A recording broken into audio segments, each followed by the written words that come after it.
अस्सलाम वालेकुम एवरीवन। मेरा नाम राहिला अहमद है। मैं गवर्नमेंट ग्रेजुएट कॉलेज हरुणाबाद में जो है ना लेक्चरर फ़िज़िक्स के तौर पे काम कर रही हूँ। तो 2017 के अंदर मैंने लेक्चरर फ़िज़िक्स का जो है ना एग्ज़ाम क्लियर किया था और 2018 में मेरी जो है ना वो जॉब हुई थी, ठीक है? तो जैसे कि आप लोगों के साथ पहले भी एफएससी और जनरल नॉलेज के सेशन चल रहे हैं, तो आज जो है हम वो लेक्चरर फ़िज़िक्स का 2011 का पेपर स्टडी करेंगे जो कि पंजाब पब्लिक सर्विस कमीशन के थ्रू हुआ था और 2011 के पेपर के अंदर किस तरह से जो है ना वो पेपर के जो क्वेश्चन को तरतीब दिया गया था वो इस तरह से था कि एफएससी जो है ना वो 45 टू 50% थी, बीएससी 15% एंड एमएससी जो है ना वो ऑलमोस्ट 15%। टोटल 80 क्वेश्चंस थे, ठीक है? तो जैसे कि मैंने आप लोगों को फर्स्ट वीडियो से लेकर अब तक मैं आप लोगों को एफएससी पे जोर देने का कह रही हूँ, तो ये जो है ना आज आप लोगों को पेपर देख के भी समझ आ जाएगा कि एफएससी जो है ना वो हमारे पास कितनी ज़्यादा इम्पोर्टेंट है, ठीक है? तो सबसे पहले जो है ना आप लोग एक पेपर और पेन ले लें ताकि जो-जो एक्सप्लेनेशन आप लोगों को मैं बताऊँ, जो जिस तरह से क्वेश्चन एक्सप्लेन करूँ, आप लोग उनको मार्क डाउन कर लें और आप लोगों को अंदाज़ा हो जाए कि किस तरह से क्वेश्चन आते हैं। और दूसरी बात, आज हम 2011 का पेपर स्टडी कर रहे हैं, इसके बाद हम 2015, 17, 2020 और 22 ये सारे पेपर स्टडी करेंगे। आप लोग देखेंगे कि क्वेश्चंस जो है ना वो टॉपिक्स जो देख रहे हैं, आज मतलब जो जिस तरह से मैं आपको टॉपिक्स और सब्जेक्ट बताऊँगी, तो मैं आप लोगों को टॉपिक और सब्जेक्ट का भी बताऊँगी कि कौन-सा क्वेश्चन जो है ना वो किस बुक का कौन-सी क्लास मतलब एफएससी में से लिया गया है, बीएससी में से, बीएससी की कौन से बुक से है, किस टॉपिक से है और कितना। अब जो टॉपिक आप लोगों को मैं मार्क करवा दूँगी ना, उस टॉपिक को आप लोगों ने नहीं छोड़ना। अगर 2011 में उस टॉपिक में से क्वेश्चन आया है, तो इसका मतलब है कि 2017 या 2015 में से भी उसमें से क्वेश्चन लिया जा सकता है। तो ठीक है? और इसके अलावा जो है ना यूट्यूब के अलावा व्हाट्सएप जो है ना ग्रुप भी बनाया गया है, आप लोगों को लिंक जो है डिस्क्रिप्शन बॉक्स में दे दिया जाएगा।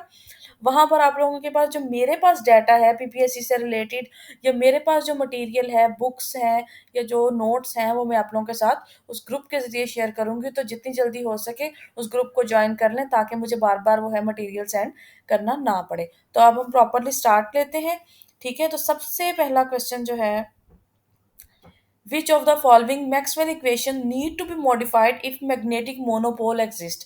सबसे पहले तो आप लोगों को ये पता होना चाहिए कि मैक्सवेल इक्वेशन होती क्या है। मैक्सवेल ने जो है ना वो 4 इक्वेशंस दी थी जो कि पूरी मैग्नेटिज्म, इलेक्ट्रोमैग्नेटिज्म को कवर करती हैं। अब ये हमने पढ़नी कहाँ है, अब ये बीएससी का जो पेपर सी है और बीएस के अंदर जो इलेक्ट्रिसिटी एंड मैग्नेटिज्म जिन लोगों ने पढ़ा है, उसके अंदर ये बहुत अच्छे से एक्सप्लेन की गई हैं, ठीक है? तो बीएस की जो ये बुक के अंदर आप लोगों को मिल जाएगी, इसके लिए रीड्स या ग्रिफिथ की बुक पढ़ाई जाती है, तो वहाँ से भी आप लोग देख सकते हैं। मेन जो है ना हेलिडे रेज़निंग है, उसके अंदर भी बहुत अच्छे से ये एक्सप्लेन किया हुआ है। तो सबसे पहला क्वेश्चन है del dot E, this is the Gauss's law for electrostatic, del dot B is equal to 0। अच्छा, मैंने ये हाइलाइट भी कर दिए क्वेश्चन, मज़ीद आप लोग इनको मार्क डाउन भी कर लें। Del dot B is equal to 0 that is the Gauss's law for the magnetism and del cross E represent the electromagnetic induction को एक्सप्लेन करता है कि changing magnetic flux changing electric field magnetic field पैदा करता है। और del cross B is equal to mu naught J, mu J जो यहाँ पे करंट डेंसिटी है और ये जो है ना एम्पेयर्स लॉ की मॉडिफाइड फॉर्म है in the form of Maxwell equation. ये हम लोग बीएससी में पढ़ेंगे और मैं आप लोगों को कवर करवाऊंगी, ठीक। अब कौन सा है modified if magnetic monopole exist, तो del dot B is equal to 0 जो है ये हमारे पास मॉडिफाइड होगा। किस तरह से होगा ये मैं आप लोगों को अभी बता देती हूँ। जैसे देखें कि ये हमारे पास पॉजिटिव चार्ज है, इसकी वजह से ये फ्लक्स पैदा होता है कि हमारे पास ये इलेक्ट्रिक फील्ड लाइंस हैं, ठीक है? तो इसकी वजह से फ्लक्स की कोई ना कोई वैल्यू हमारे पास आती है, मतलब जो लाइंस हैं वो डाइवर्ज करती हैं। क्या कर रही हैं? डाइवर्ज कर रही हैं, ठीक है? लेकिन अगर हम बात करते हैं एक मैग्नेट की, तो मैग्नेट के अंदर एक जो सबसे छोटा मैग्नेट है, उसका नॉर्थ और साउथ पोल दोनों पोल एग्जिस्ट करते हैं। तो जो लाइन स्टार्ट होती है नॉर्थ से वो साउथ के अंदर एंड हो जाती है। लाइंस जहाँ पर भी चले जाएँ नॉर्थ से साउथ की तरफ एंड हो जाती हैं, तो कोई भी लाइन जो है वो डाइवर्ज नहीं करती। तो इसकी जो डाइवर्जेंस है वो बराबर है 0 के। तो अगर हमारे पास मोनोपोल मतलब अगर एक सिंगल पोल हो तो उसकी लाइन्स एग्ज़िस्ट करेंगी ना। तो ऐसी सूरत में जो है यहाँ पर ये जो वैल्यू है वो 0 नहीं आएगी बल्कि किसी न किसी क्वांटिटी के इक्वल आएगी। ठीक हो गया? तो इसलिए अगर हमारे पास मैग्नेटिक मोनोपोल एग्जिस्ट करेगा तो ये del dot B is not equal to 0, ठीक है। तो ये वाली इक्वेशन है जो मॉडिफाई होने की जरूरत है। तो ये क्वेश्चन मैंने आपको बता दिया, ये बीएससी से लिए गए, ठीक है। अब नेक्स्ट हमारे पास सेकंड क्वेश्चन की तरफ मूव करते हैं। बहुत ही आसान क्वेश्चन है, टेस्ट के अंदर भी मैंने आप लोगों को दिया था और जहाँ पर भी ये क्वेश्चन आया मैंने बहुत अच्छे से एक्सप्लेन किया। Kilowatt hour is the unit of power, intensity, energy और फोर्स। अब देखें आपको दो ऑप्शन लग रहे होंगे, ये पावर होगा या एनर्जी होगा, लेकिन इसका आंसर एनर्जी है। अब एनर्जी किस तरह से है ये भी मैं आप लोगों को बता देती हूँ कि पी किसके बराबर होता है, ई ओवर टाइम। ठीक है, अब यहाँ पर है किलो वाट आर, मतलब हम देखते हैं कि वाट आर। ठीक है, अब अगर नीचे टाइम है, टाइम भी अगर हम और में लेते हैं तो ये एक दूसरे के साथ कैंसिल हो जाएंगे। हाँ जी, तो पावर का जो यूनिट होता है ना वो अकेला वॉट होता है। अगर हम एनर्जी का लेते हैं ना तो एनर्जी बराबर होती है power, power multiply by time. तो यहाँ पर जो है ना ये यूनिट किसका है, एनर्जी का यूनिट है हमारे पास, ना के पावर का है। ठीक है, उसके बाद है E R G stand for, ये जनरल नॉलेज का क्वेश्चन है। ई आर जी क्या होता है, हाँ यहाँ पर हमारे पास क्वेश्चन है E R G is for, तो जो ब्रेन के लिए इस्तेमाल होती है उसको हम क्या कहते हैं, इलेक्ट्रोइसेफ्लोग्राम। हार्ट के लिए आप लोगों को पता है ई जी ब्रेन के लिए इस्तेमाल होती है। ठीक है, जो ब्रेन का टेस्ट करने के लिए, मतलब ब्रेन के जो मुख्तलिफ पार्ट्स होते हैं इनको करने के लिए कौन सी चीज क्या इस्तेमाल होता है हमारे पास, ई ई जी। ठीक है, ब्रेन के लिए। और हार्ट के लिए हम क्या यूज करते हैं, ई सी जी, इलेक्ट्रो कार्डियो कार्डियोग्राम। ठीक है, और जो रिब्स हैं इनका तो आप लोगों को पता है कि हम एक्सरे से करते हैं, लेकिन जो आईज है ना इसके लिए इलेक्ट्रो रेटिनोग्राफ जो है ना वो, हाँ जी, तो इलेक्ट्रो रेटिनोग्राफी जो है ना वो आइस के जो डिफरेंट रेटिना की पोजीशन, जो आई साइट हमारी वीक होती है या जो भी इसकी प्रॉब्लम्स होती हैं वो हम किसके जरिए करते हैं, इलेक्ट्रो रेटिनोग्राफी के जरिए करते हैं। ठीक है, और ईसीजी से तो आप लोगों को वाकिफ हो गए, लेकिन ये किसका एब्रीवेशन है, इलेक्ट्रो कार्डियो। इलेक्ट्रो मतलब इलेक्ट्रो की जो है ना इलेक्ट्रिक बीम यूज होती हैं, कार्डियो हार्ट से होता है, और ग्राफ मतलब जो उसकी ग्राफ्स आपके पास ड्रा होते हैं, तो ये भी है फिजिक्स की ही टर्म है। ठीक हो गया, उसके बाद नेक्स्ट हमारे पास है CRT is the abbreviation of cathode ray technique, cathode ray tube, common ray, relay transistor, carbon resistance tolerance. तो ये जो है ये थोड़ा सा जो है ना वास्ट फील्ड से है, ये मेरी भी वैसे नज़र से नहीं गुजरा, लेकिन इसका जो आंसर है वो कैथोड रे ट्यूब है। ठीक है, तो ये जो जिन जिन बच्चों ने इस सब्जेक्ट के बारे में पढ़ा होगा तो वो उनको इससे अच्छे तरीके से आइडिया होगा। तो ये मुझे आइडिया नहीं है कि किस सब्जेक्ट में से लिया गया, तो इसके बारे में कैथोड रे ट्यूब इसका जो है ना वो आंसर है, एज इट इज आप लोगों ने देख लेना है।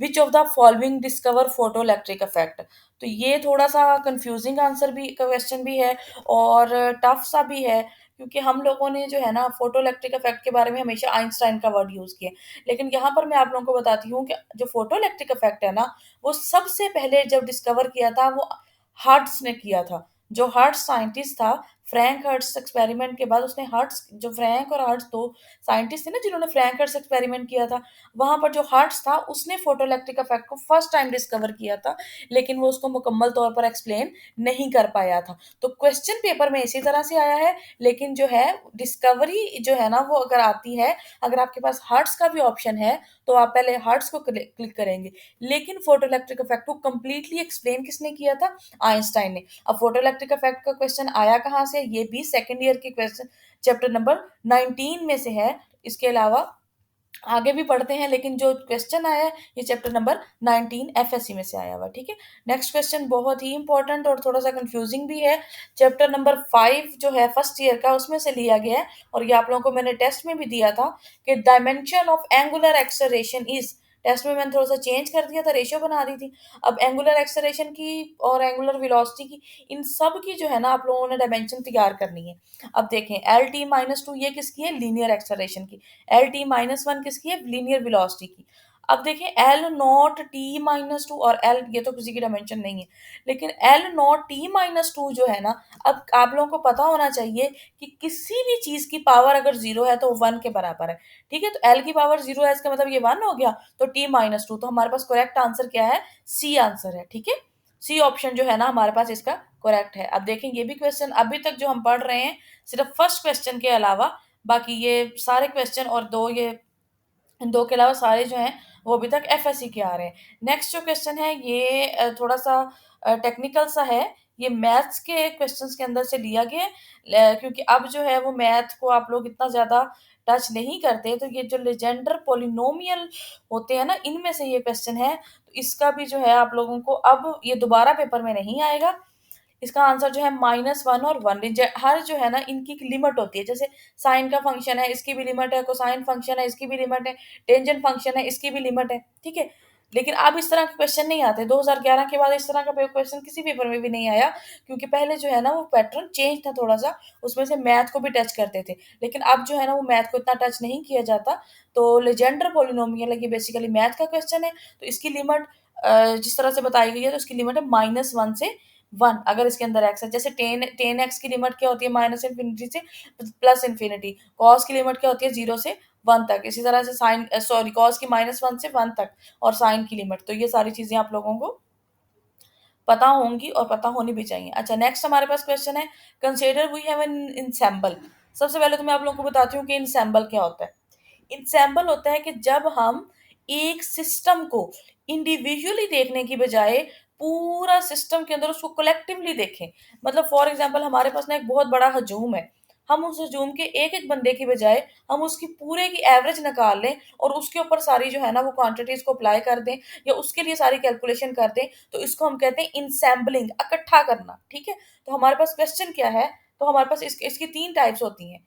Micro canonical ensemble, grand canonical ensemble and canonical ensemble. तो सबसे पहले मैं क्वेश्चन पढ़ती हूँ, फिर मैं आप लोगों को ये वन बाय वन एक्सप्लेन करती हूँ। The mass of the system is losing but the mass जो है वो कम हो रहा है but the energy of the system reborn constant. The ensemble is. अब इंसेंबल की जो 3 टाइप है ना ये किस बेस पे है? अब आप लोगों को आइडिया हो गया होगा कि ये मास और एनर्जी के ऊपर डिपेंड करती हैं। तो मैं यहाँ पर राइट करके आपको बता देती हूँ कि जो माइक्रो कैनोनिकल एंसेंबल है ना इसमें 2 चीज़ें कंज़र्व होती हैं। एक क्या है एनर्जी, एनर्जी और number of particles. Micro canonical ensemble के अंदर क्या-क्या चीज़ें कंज़र्व होती हैं? एनर्जी और नंबर। अच्छा और इसको हम क्या कहते हैं? ये टोटली आइसोलेटेड सिस्टम है। क्या है? आइसोलेटेड सिस्टम के इसके ऊपर एक्सटर्नली कोई भी चीज़ इफ़ेक्ट नहीं कर रही। इसके अंदर जो एनर्जी है वो भी कंज़र्व रहेगी और नंबर ऑफ पार्टिकल भी है वो भी कंज़र्व रहेंगे। लेकिन हमारे सिस्टम के अंदर क्या है? मास लूज़ कर रहा है। अगर मास कम हो रहा है तो इसका मतलब है कि नंबर ऑफ पार्टिकल्स भी तो कांस्टेंट नहीं रह रहे ना। पार्टिकल कम हो रहे हैं तभी मास कम हो रहा है लेकिन एनर्जी कांस्टेंट है। तो ये हो सकता है माइक्रो कैनोनिकल एंसेंबल लेकिन नंबर की वजह से ये माइक्रो कैनोनिकल नहीं है। नेक्स्ट हमारे पास है ग्रैंड कैनोनिकल। ग्रैंड कैनोनिकल में दोनों चीज़ें कंज़र्व नहीं होती लेकिन जो कैनोनिकल एंसेंबल है इसके अंदर नंबर ऑफ पार्टिकल्स कंज़र्व होते हैं। अब ना तो ये वाली कंडीशन है क्योंकि इसमें एनर्जी कंज़र्व है लेकिन हमारे सिस्टम के अंदर एनर्जी कंज़र्व है लेकिन मास of the system is losing तो एन कम हो रहा है तो इस वजह से ये भी नहीं है। ग्रैंड कैनोनिकल एंसेंबल तो बिल्कुल ही नहीं है क्योंकि एनर्जी कांस्टेंट है लेकिन ग्रैंड कैनोनिकल एंसेंबल के अंदर कोई भी चीज़ कांस्टेंट नहीं होती। नेक्स्ट कैनोनिकल एंसेंबल है उसमें सिर्फ नंबर ऑफ पार्टिकल्स कांस्टेंट होते हैं लेकिन हमारे क्वेश्चन के अंदर तो बताया हुआ है कि mass of the system is losing. Mass कम हो रहा है तो नंबर ऑफ पार्टिकल्स भी कम हो रहे हैं। इट्स मीन दैट कि इसका जो आंसर है वो नन ऑफ दीज है। कोई भी एंसेंबल इसको जो है ना वो फॉलो नहीं कर पा रहा। ठीक हो गया? तो मुझे उम्मीद है और अच्छा ये क्वेश्चन कहाँ से लिया गया? ये स्टैटिस्टिकल मैकेनिक्स एमएससी में से जो है ना एमएससी का जो स्टार्ट से बिल्कुल इंट्रोडक्शन है, जो स्टैटिस्टिकल मैकेनिक्स का है, उसमें से ये लिया गया। आई होप कि आप लोगों ने पढ़ी होगी लेकिन ये पंजाब यूनिवर्सिटी में तो ये कंपल्सरी सब्जेक्ट है। नेक्स्ट हमारे पास है जी divergence theorem relates surface integral to the. अब डाइवर्जेंस थ्योरम की जो है वो वैल्यू क्या होती है? डाइवर्जेंस थ्योरम किसके बराबर होता है? ए डॉट डी एस, यहाँ पर एन भी आता है और बराबर है डेल डॉट वी डीवी। ये हमारे पास गाजीज डाइवर्जेंस थ्योरम है। ये बीएससी का क्वेश्चन है। बीएससी का जो फिजिक्स ए का पहला ही चैप्टर जो है उसके अंदर ये हेलिडर रेजनिक का जो फर्स्ट चैप्टर है उसके अंदर ये बहुत अच्छे से एक्सप्लेन किया हुआ है A dot N D S.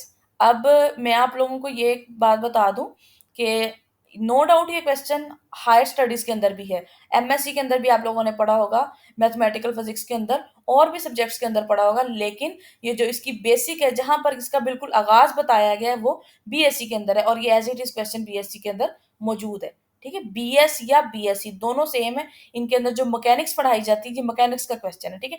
Divergence theorem relates surface integral, ये हमारे पास सरफेस इंटीग्रल आ गया। अब ये किसके साथ हमारे पास यहाँ पर वॉल्यूम इंटीग्रल है। अब यहाँ पर वॉल्यूम इंटीग्रल ऑफ कर्ल, तो ये आंसर भी गलत है। डाइवर्जेंस तो नहीं है, तो वॉल्यूम इंटीग्रल ऑफ डाइवर्जेंस। अब डाइवर्जेंस इसके अंदर आ रही थी, इसके अंदर आ रही थी, लेकिन हमारे पास वॉल्यूम इंटीग्रल और डाइवर्जेंस दोनों किसके अंदर आ रहे हैं, ऑप्शन डी के अंदर। तो ये इसका जो रिलेशन है, रिलेशन के मुताबिक हमारे पास सरफेस इंटीग्रल वॉल्यूम इंटीग्रल के साथ रिलेट कर रहा है, लेकिन डाइवर्जेंस ऑफ वॉल्यूम हम यहाँ पर ले रहे हैं, ठीक है। अच्छा, नेक्स्ट क्वेश्चन नंबर 10 है, reciprocal lattice of hexagonal lattice is.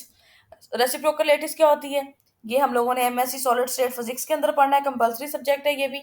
तो सॉलिड रेसिप्रोकल लैटिस होती है डायरेक्ट, जब भी हम डिफ्रैक्शन पैटर्न, हमने डिफ्रैक्शन पैटर्न से जो है ना वो जो स्टडी करते हैं ना लेटिस को, तो लेटिस को जो स्टडी करके हमारे पास जो आते हैं पैटर्न आता है, वो एक्चुअल में डायरेक्ट लेटिस नहीं होती बल्कि रेसिप्रोकल लेटिस होती है। हम उस रेसिप्रोकल लेटिस से डिफाइन करते हैं कि जो एक्चुअल लेटिस है वो किस जो है ना शेप की है। तो कुछ जो है ना वो सेम होते हैं, कुछ जो है ना वो चेंज हो जाते हैं। जैसे कि हेक्सागनल है ना, तो हेक्सागनल का जो है वो हेक्सागनल का रेसिप्रोकल लेटिस और डायरेक्ट लेटिस दोनों क्या होंगी, सेम होंगी। इसी तरह से सिंपल क्यूबिक की भी सेम होंगी। ऑर्थोरोम्बिक की भी, जब हम ऑर्थोरोम्बिक की बात करेंगे ना, तो अगर इसकी डायरेक्ट लेटिस बड़ी है और चौड़ी है ज्यादा, तो इसकी जो रेसिप्रोकल लेटिस होगी उसकी बिल्कुल उलट होगी। मतलब क्या होगा कि अगर डायरेक्ट लेटिस जो है हमारे पास वो 180 का शिफ्ट हो जाएगा। 180 का फेज शिफ्ट, ये आप लोगों ने रिफ्लेक्शन और रोटेशन के अंदर पढ़ा होगा, ये भी सॉलिड स्टेट फिजिक्स के अंदर है, बहुत अच्छे से एक्सप्लेन किया हुआ है। और ये इंशाल्लाह जब हमारा सिलेबस वहां तक पहुंचेगा तो हम इस टॉपिक को बहुत अच्छे से पढ़ेंगे कि रेसिप्रोकल लेटिस जो है ना, जब हम सिमेट्री ऑपरेशन अप्लाई करते हैं, तो जब 180 का सिमेट्री ऑपरेशन आता है, तो जो ऑर्थोरोम्बिक लेटिस होती है वो डायरेक्ट लेटिस की और 180 के फेज शिफ्ट से आती है, लेकिन होती ऑर्थोरोम्बिक है। लेकिन हेक्सागोनल का जो लेटिस है वो हेक्सागोनल ही होता है, और ये इसका आंसर डी है हमारे पास, ठीक हो गया। Next, X ray can not be diffracted by ordinary glass diffraction grating. सबसे पहले तो डिफ्रैक्शन ग्रेटिंग ये हमने चैप्टर नंबर 9 के अंदर वैसे पढ़ लिया है, फर्स्ट ईयर का क्वेश्चन है ये, कि जो हमारे पास इंसिडेंट लाइट है, ये इंसिडेंट बीम है, ये इंसिडेंट वेव है, उसकी वेवलेंथ उतनी होनी चाहिए जितनी हमारे पास जो है ना डिफ्रैक्शन ग्रेटिंग, मतलब डिफ्रैक्शन की जो वो स्लिट है ना, स्लिट की जो विड्थ है उसको ग्रेटिंग बोलते हैं, उसके बराबर होनी चाहिए। अब एक्सरेज की कितनी है, एक्सपोनेंशियल 10⁻⁻10 के बराबर है। और इतनी, और डिफ्रैक्शन ऑर्डिनरी ग्लास की तो इतनी नहीं होती, वो तो सम सेंटीमीटर्स या मीटर्स में होगी। तो एक्सरेज तो डिफ्रैक्ट होंगी ही नहीं, डेफिनेटली एक्सरे को क्यों डिफ्रैक्ट नहीं होंगी, क्योंकि एक्सरे की वेवलेंथ बहुत कम है। तो हमें हमेशा जो है डिफ्रैक्शन के लिए डिफ्रैक्शन ग्रेटिंग के ऑर्डर की वेवलेंथ की बीम यूज करनी होती है, वेव की बीम या लाइट बीम या वेव बीम। तो एक्सरेज है हाई एनर्जी, हाई एनर्जी तो एक्सरेज की है, लेकिन ये डिफ्रैक्शन ना करने की वजह नहीं है। ग्लास रिफ्लेक्ट एक्सरेज ये भी करता है, लेकिन ये भी रीजन नहीं है। तो इसकी रीजन क्या है, X rays wavelength is too small because the definition of diffraction is that, कि डिफ्रैक्शन की डेफिनेशन के अंदर ये चीज एक्सप्लेन की गई है कि जो डिफ्रैक्शन तब पैदा होगी जब डिफ्रैक्शन ग्रेटिंग की जो है विड्थ इंसिडेंट बीम या इंसिडेंट वेव के कंपेरेबल होगी, ठीक हो गया। Which of the following discovered the anti matter.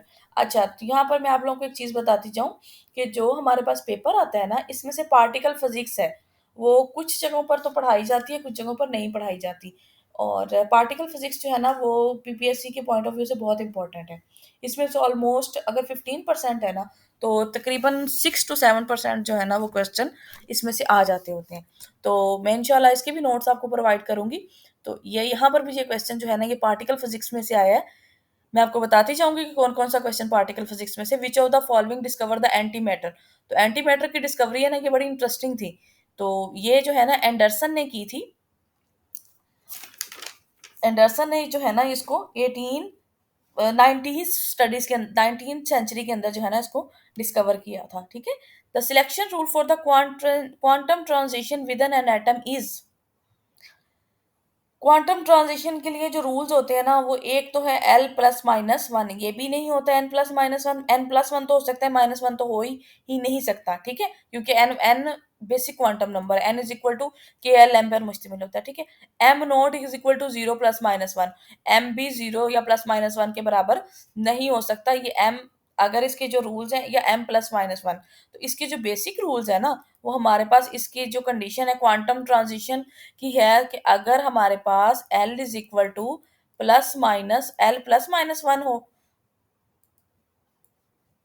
L+-1 हो, या m इज इक्वल टू 0, या m+-1 हो। अब m पे तो दो कंडीशंस हैं, लेकिन यहाँ पर m पर हमारे पास बस एक कंडीशन दिखाई हुई है।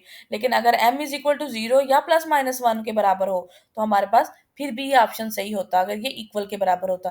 लेकिन यहाँ पर सिर्फ एक कंडीशन होल्ड कर रही है, L इज इक्वल टू +-1, तो ये क्वांटम ट्रांजिशन किसी भी एटम के अंदर हो, तो ये हमारे पास सेकंड वाला ऑप्शन जो है ना वो करेक्ट है। ठीक है।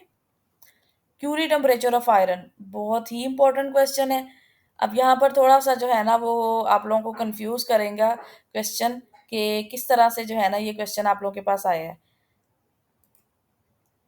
देखें, हमारे पास क्यूरी टेम्परेचर होता है द टेम्परेचर एट विच, जिस टेम्परेचर के ऊपर मटेरियल जो है वो डीमैग्नेटाइज होना शुरू हो जाता है, अपनी जो उसकी अरेंजमेंट होती है उसको खत्म करना शुरू कर देता है। तो ये एफएससी की बुक के अंदर चैप्टर नंबर 17 के अंदर क्वेश्चन है ऑफ आयरन इज, तो इसका आंसर है 750 डिग्री सेल्सियस।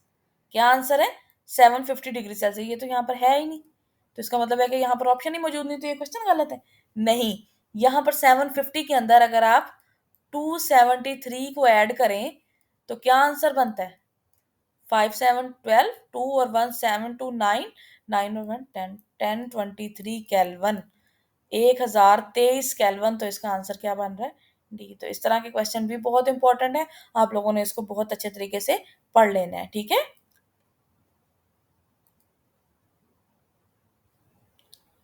हाँ जी, the temperature at which the resistivity of material become zero is called, तो ये भी चैप्टर नंबर 17 का क्वेश्चन है।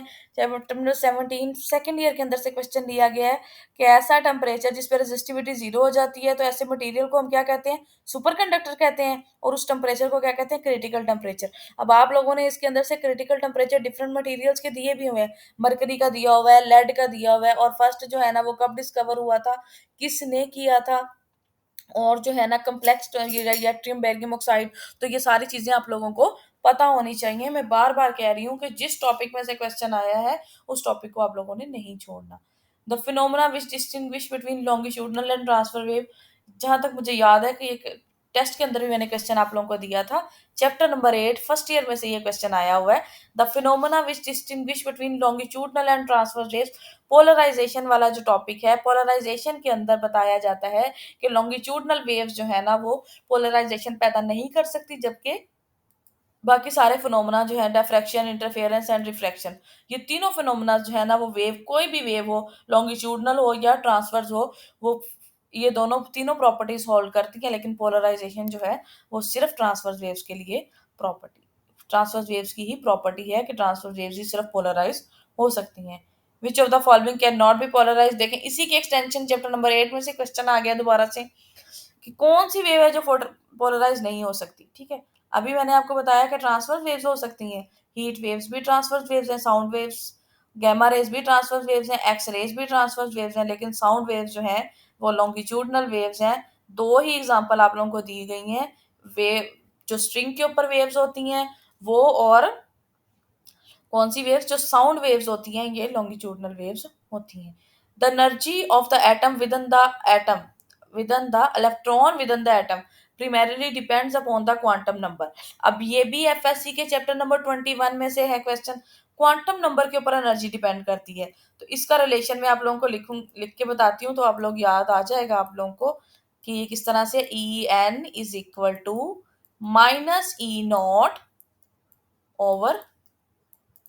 एन स्क्र, जबकि ई नॉट किसके बराबर होता है? 13.6 ग्राउंड स्टेट एनर्जी। तो ई एन किसके इनवर्सली प्रोपोर्शनल है? एन स्क्र के। जैसे जैसे नंबर ऑफ शेल्स इंक्रीज करते जाते हैं तो ई एन क्या करता जाता है? डिक्रीज करता जाता है। तो ये उम्मीद करती हूँ कि ये चैट देख के आप लोगों को याद आ गया होगा। ठीक है। नेक्स्ट क्वेश्चन है, the position of the electron in an orbit is independent of which of the quantum number. Position जो है ना इलेक्ट्रॉन की एटम के अंदर, पहले तो सबसे पहले तो एन शेल है वो किसके बराबर होता है? के एल एम एन। तो एन शेल भी हमें बताता है कि एटम कहाँ पे लाई करेगा, के में लाई करेगा, एल में लाई करेगा, एम में करेगा या एन में करेगा। मतलब हम जब पोजीशन बताते हैं ना तो हम ये चारों सेल को कंसीडर कर लेते हैं।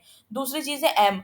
एम जो है ना ये सब शेल है, जैसे S P D F. M जो है ना मैग्नेटिक क्वांटम नंबर है, ये प्रिंसिपल क्वांटम नंबर है, ये एम क्या है, मैग्नेटिक क्वांटम नंबर है। ये चीजें आप लोगों ने बीएससी के अंदर पढ़नी है, बोहर एटॉमिक। इसके अलावा बीएससी के बोहर वाले टॉपिक के अंदर और चैप्टर के अंदर और एफएससी के चैप्टर नंबर 20 के अंदर इसको इतना एक्सप्लेन नहीं किया हुआ, लेकिन केमिस्ट्री के अंदर अगर किसी ने पढ़ी हो तो उसके अंदर बहुत अच्छे से ये एक्सप्लेन किया हुआ है। एन जो है प्रिंसिपल क्वांटम नंबर है, एम मैग्नेटिक क्वांटम नंबर है, एल जो है ना एजीम्यूथल क्वांटम नंबर है, एल भी जो है वो orbital angular momentum.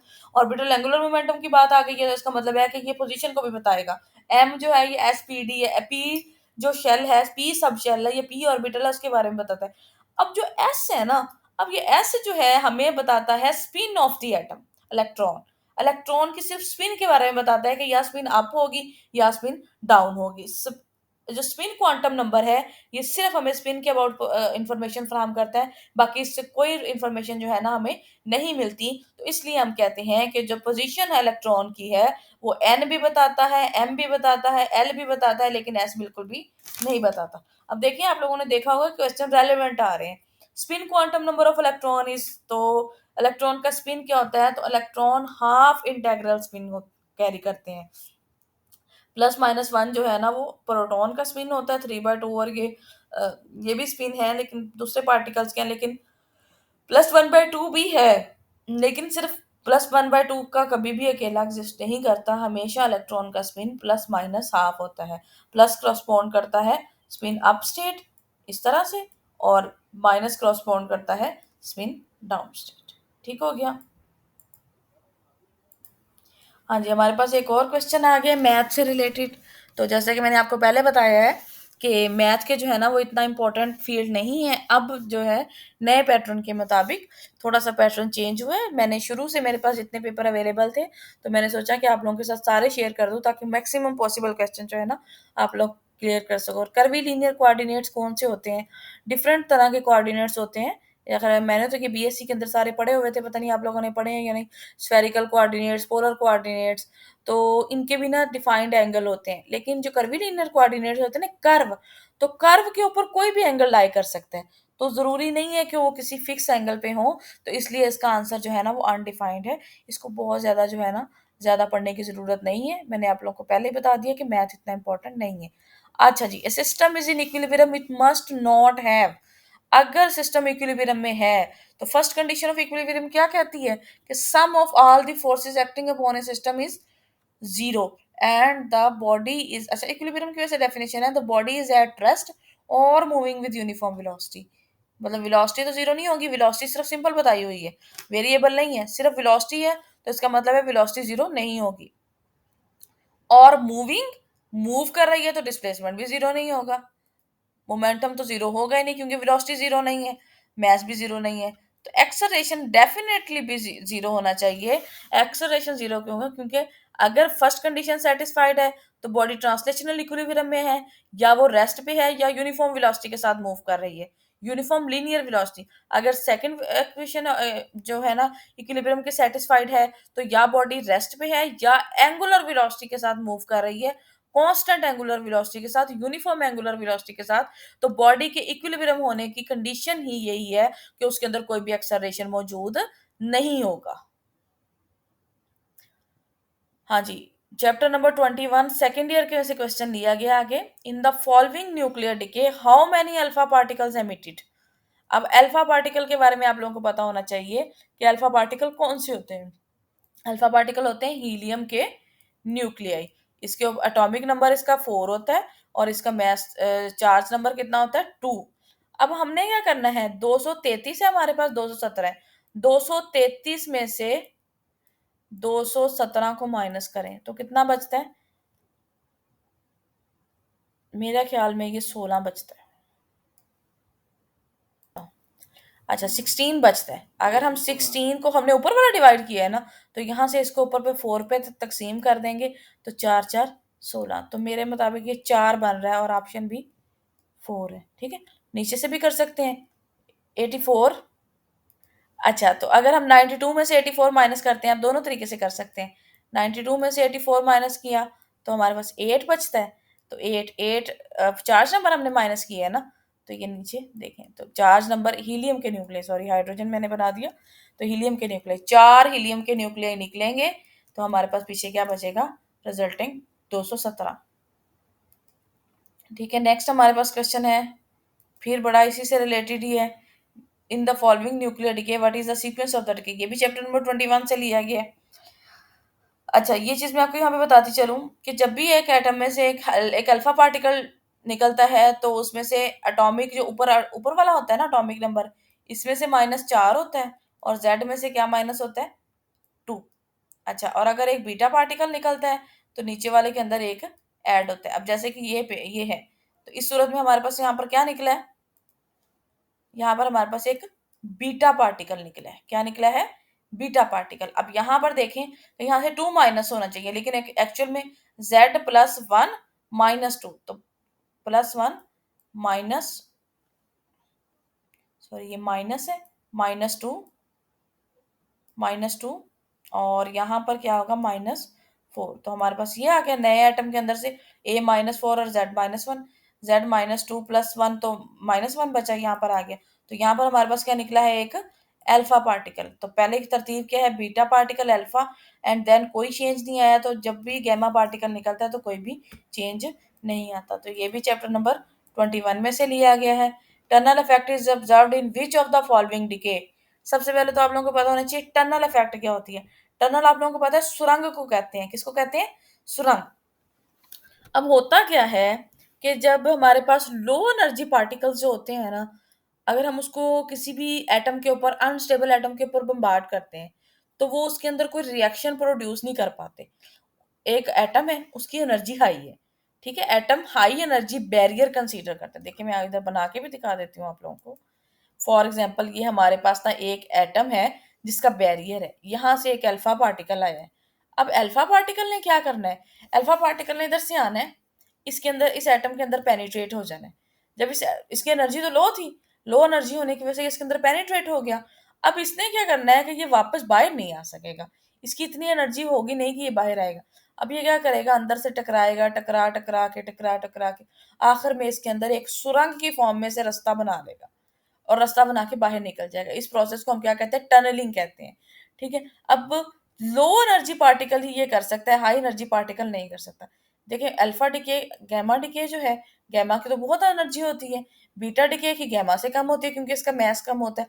Alpha particle है ना, इसका मैस ज्यादा होता है, हाई मैस और लो एनर्जी। तो अल्फा पार्टिकल की वजह, अल्फा पार्टिकल का हाई मैस होने की वजह से ये इसकी टनलिंग ऑब्जर्व जो है ना इसके अंदर ज्यादा होती है। ठीक हो गया।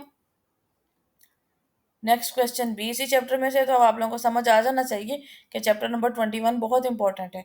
The unit of decay constant is gray, S inverse curie has no unit. तो सबसे पहले हम वैल्यू लिखते हैं डिके कांस्टेंट की, किसके बराबर होती है, लैम्डा बराबर होता है log of 2, या इसको लिख रहे हैं आप 0.693 ओवर टाइम। टाइम कौन सा, हाफ लाइफ वाला, या इधर भी मैं लिख देती हूँ T1/2। अब log 2 का तो ये तो नंबर है, इसका तो कोई यूनिट नहीं है, तो इसका यूनिट क्या होता है, एस। तो एस इनवर्स इसका यूनिट है, जैसे कि यहाँ पर मैंने बोल्ड किया हुआ। ठीक हो गया। हाँ जी, नेक्स्ट हमारे पास 27 क्वेश्चन है, इन डी ब्रोगली रिलेशन। सबसे पहले तो आप लोगों को पता होना चाहिए कि डी ब्रोगली रिलेशन क्या होता है। Lambda is equal to H/mv, ये डी ब्रोगली वेवलेंथ। ये चैप्टर नंबर 20 के अंदर से क्वेश्चन लिया गया है। तो हमारे पास क्या है, the product of wavelength and momentum.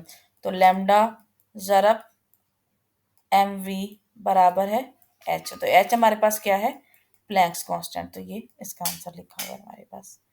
बहुत इजी क्वेश्चन आते हैं, बस वहां पर प्रेशर इस तरह से होता है कि बच्चे जो है ना परेशान हो जाते हैं।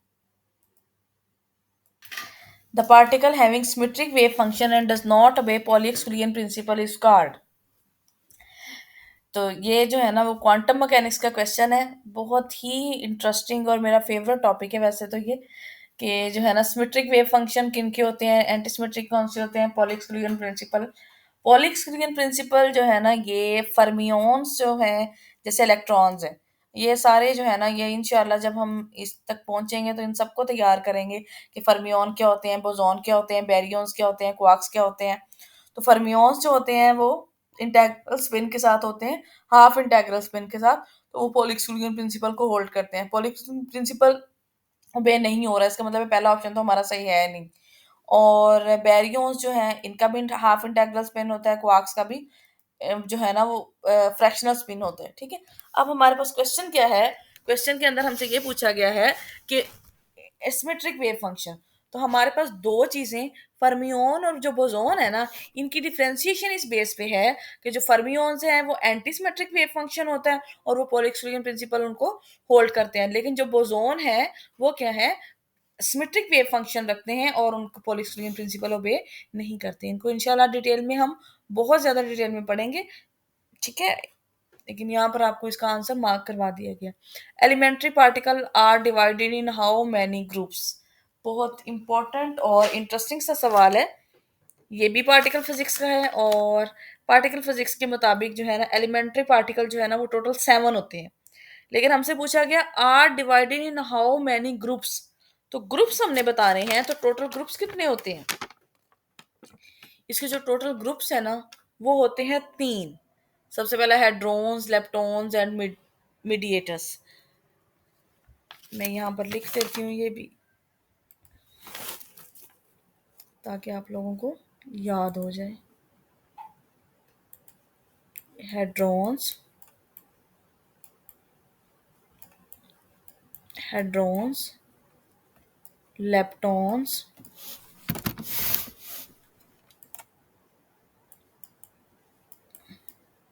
सॉरी ये बिल्कुल भी सही नहीं लिखा जा रहा, लेकिन आप लोग याद कर लें इसको, हेड्रॉन्स, लेप्टॉन्स एंड मीडियोटस।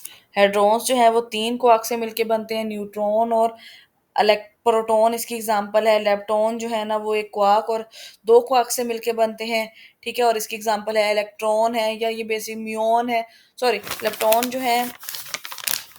और मीडिएटर्स जो हैं ये स्ट्रॉन्ग फोर्स के, ये भी सारे इंशाल्लाह हम पार्टिकल फिजिक्स के अंदर बहुत अच्छे से तैयार करेंगे। विच of the following particle is it self anti particle. अब एंटी पार्टिकल कौन सा होता है, पार्टिकल जो होता है उसके ऊपर पॉजिटिव चार्ज है फॉर एग्जांपल, तो उसके एंटी पार्टिकल के ऊपर नेगेटिव है। अगर पार्टिकल के ऊपर नेगेटिव चार्ज है तो उसके एंटी पार्टिकल के ऊपर पॉजिटिव चार्ज होगा, मतलब कि चार्ज उलट होगा तो वो उसका एंटी पार्टिकल कहलाएगा। अब इलेक्ट्रॉन के ऊपर नेगेटिव चार्ज है तो डेफिनेटली इसका पॉजिटिव भी मौजूद है। क्वार्क्स 7 क्वार्क्स हैं तो इनकी एंटी क्वार्क्स भी मौजूद हैं। न्यूट्रिनो, न्यूट्रिनो के ऊपर कोई चार्ज नहीं होता, न्यूट्रिनो चार्ज लेस है, इसलिए इसका एंटी न्यूट्रिनो मौजूद नहीं है, ये अपने ही पार्टिकल का एंटी पार्टिकल है।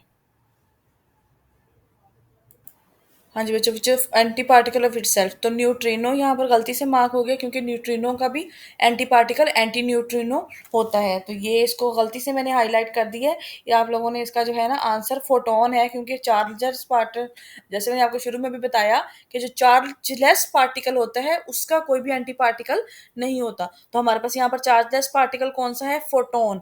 फोटोन अपना ही एंटी पार्टिकल है, फोटोन खुद पार्टिकल भी है और इसका एंटी पार्टिकल भी फोटोन होगा, ठीक है। वैसे नेचर के अंदर हर पार्टिकल का एंटी पार्टिकल एग्जिस्ट करता है जिसका ऊपर जो है ना वो चार्ज है, ठीक है।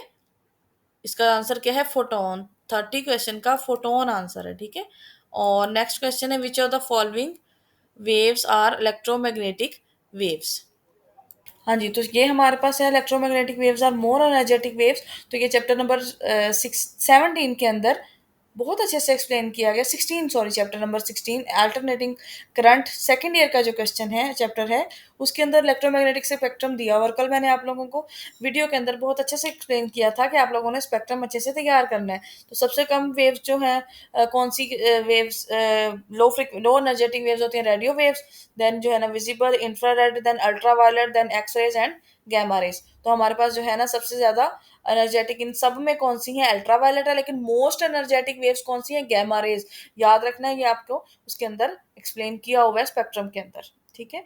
Electron does not cause the emission of, अच्छा, अब आप लोगों को ये पता होना चाहिए कि इलेक्ट्रॉन जब एक स्टेट से दूसरे स्टेट में जाते हैं, तो वो in the form of photon energy emit करते हैं, ठीक है? तो वो एनर्जी किसी भी फॉर्म में हो सकती है, विजिबल लाइट की फॉर्म में भी हो सकती है, एक्स-रे की फॉर्म में भी हो सकती है, अल्ट्रावायलेट की फॉर्म में भी हो सकती है, लेकिन सिर्फ गामा रेज़ की फॉर्म में नहीं हो सकती, क्योंकि गामा रेज़ जो है ना, ये रेडियो एक्टिविटी के दौरान एमिट होती हैं। तो ऐसी वेव्स जो है ना, गामा रेज सिर्फ रेडियो एक्टिविटी के दरमियान होती है, तो electron does not emit that type of waves, ठीक है? Photoelectric effect shows in nature of light, wave nature, particle nature, dual polarize. तो फोटो इलेक्ट्रिक इफेक्ट है, ये हमेशा photoelectric effect, Compton effect and pair production, ये तीनों phenomena जो है, ये पार्टिकल नेचर को कंफर्म करते हैं, जबकि electro diffraction, interference and polarization, ये तीन फिनोमेना है, ये फोटो सॉरी वेव नेचर को डिस्क्राइब करते हैं। और ये एफएससी के अंदर चैप्टर नंबर 19 का शॉर्ट क्वेश्चन भी है। तो ये मैंने आप लोगों को कहा है कि आप लोगों ने एफएससी के शॉर्ट क्वेश्चंस भी नहीं छोड़ने, ठीक है? High energy density, electric energy density is proportional to, तो एनर्जी डेंसिटी का फार्मूला क्या होता है? E इज इक्वल टू, दो फार्मूला है, ठीक है? तो मैं आपको दोनों लिख देती हूँ। ये chapter number 12 first second year के अंदर है, 1/2 या तो है सी वी स्केयर। दूसरा फार्मूला इसका ये है, जो कि इलेक्ट्रिक फील्ड की टर्म में है। देखिए हमारे पास सी भी नहीं है और वी भी नहीं है, इसके अंदर नहीं मौजूद ना। Electric field intensity, electric force, electric potential gradient के बराबर नहीं, सिर्फ पोटेंशियल यहाँ पर है, ठीक है? पोटेंशियल के प्रोपोर्शनल है, पोटेंशियल ग्रेडियंट के प्रोपोर्शनल नहीं है। Square of electric field intensity, तो हमारे पास एनर्जी की एक और वैल्यू है, 1/2 एप्सिलॉन नॉट ई स्केयर। तो स्केयर ऑफ द एनर्जी के डायरेक्टली प्रोपोर्शनल है, तो इसका आंसर क्या होगा? डी आंसर को है ना वो करेक्ट होगा। तो ये सारी इक्वेशंस आप लोग प्लीज साथ मेंशन कर ले क्वेश्चन नंबर के साथ, ठीक है? The angle between V and I in pure capacitive circuit, last lecture के अंदर ये एक्सप्लेन मैंने बहुत अच्छे से किया था कि कैपेसिटर और कैपेसिटर के अंदर जो है ना वो current, capacitor Q is equal to C V था, ठीक है? तो जब हम उसका वोल्टेज तो एज इट इज आ जाता है, लेकिन जब हम उसका करंट, हाँ जी, तो आज जो करंट आता है वो हमेशा लीड करता है by voltage bye an angle of 90। तो ये आप लोगों को यहाँ पर लिखा हुआ है 90 का एंगल, तो आप लोगों को ये पता होना चाहिए। 90 आ सकता है, पाई/2 आ सकता है, यहाँ पर कैपेसिटर की जगह पे इंडक्टर भी पूछा जा सकता है। उसमें आई और वी जो है ना वो एक दूसरे के साथ लैग करते हैं, ये लीड कर रहा है करंट या लैग कर रहा है, ठीक है? AC current dash throw capacitor when frequency of current increases. अब आप लोगों को ये भी मैंने कल बताया था, कल वाले लेक्चर के अंदर ही एक्सप्लेन किया हुआ है। क्या था कि एसी, अब सबसे पहले हमें किस चीज के ऊपर डिपेंड कर रहा है करंट? करंट किसके बराबर है? AC current increases when frequency of current increase. अब सबसे पहले एसी करंट थ्रो कैपेसिटर, तो करंट किसके बराबर होता है? I is equal to V is equal to I, or I is equal to V over X C। अब X C किसके बराबर है?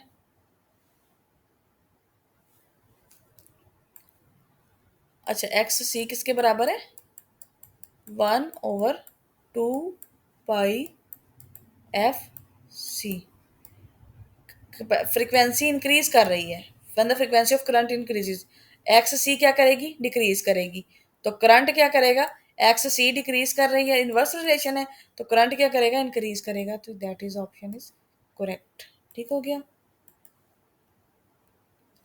RLC circuit behaves like dash at high frequency of AC। तो इसके अंदर भी वही फॉर्मूला लगेगा। एक्स सी किसके बराबर है? 1/2 पाई F C। और एक्स एल किसके बराबर है? 2 पाई F L। तो हाई फ्रिक्वेंसी है, हाई फ्रिक्वेंसी पे रेजिस्टेंस ज्यादा होगी, एक्सएल ज्यादा होगी, और हाई फ्रीक्वेंसी पे एक्स सी क्या होगी? लो होगी। तो सर्किट किस तरह से बिहेव करेगा? इंडक्टर के तौर पे बिहेव करेगा। Circuit will behave like inductor, तो इसका सी ऑप्शन जो है ना वो करेक्ट है, ठीक हो गया? In pure resistive circuit the angle between V and I is, ये भी जो है ना एफएससी का क्वेश्चन है, वी एंड आई के दरमियान एंगल कितना होता है? 0। तो ये तो बहुत इजी सा सवाल था, तो इसका जो है ना ये आप लोगों को पता ही है। LDR, light dependent resistance is essentially used in which of the following circuit? Chapter number 18 का क्वेश्चन है सेकंड ईयर। तो LDR लाइट डिपेंडेंट रेजिस्टेंस है।